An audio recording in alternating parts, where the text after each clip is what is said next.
好啦，喺電話旁邊呢，又有另外嘅一位得獎者啦，咁佢哋得到嘅呢，就係最佳無間斷網絡獎，咁而得獎嘅機構呢，就係 Cherry Picks Limited 啊，揾到有佢哋嘅 CEO 趙子喬 Jason 同我哋傾下偈嘅。 Jason 你好。係你好。係啊，恭喜晒你哋咧得到呢一個最佳無間斷網絡獎先。係啦，到底你哋嘅 project 咧又係點嘅內容？可唔可以同我哋介紹一下呢？可以嘅。其實今次 iButterfly 呢一個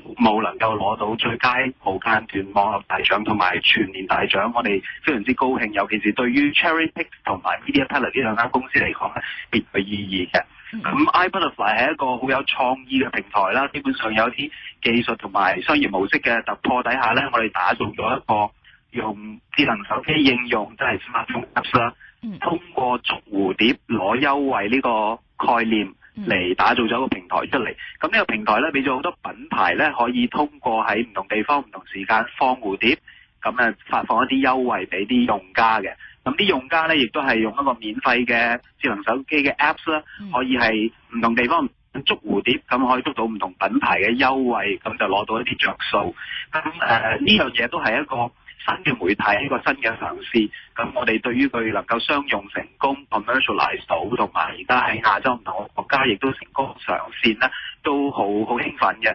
咁其實我覺得最特別嘅一樣嘢就係其實 iButterfly 呢個 service 咧，最初個概念就嚟自日本嘅。咁但係喺日本咧，偏偏咧就商用唔到出嚟。平台咧俾咗好多品牌咧可以通過喺唔同地方唔同時間放蝴蝶，咁發放一啲優惠俾啲用家嘅。咁啲用家咧亦都係用一個免費嘅智能手機嘅 apps 啦，可以係唔同地方捉蝴蝶，咁可以捉到唔同品牌嘅優惠，咁就攞到一啲着數。咁呢樣嘢都係一個新嘅媒體，一個新嘅嘗試。咁我哋對於佢能夠商用成功 commercialize 到，同埋而家喺亞洲唔同國家亦都成功上線咧，都好興奮嘅。咁其實我覺得最特別嘅一樣嘢就係其實 iButterfly 呢個 service 咧，最初個概念就嚟自日本嘅。咁但係喺日本咧，偏偏咧就商用唔到出嚟，咁就要俾咗 Cherry Picks 同埋 Media Palette 喺香港呢個市場有技術嘅突破，有商業模式上邊嘅商用嘅突破，同埋喺呢個市場體現到一個有盈利、有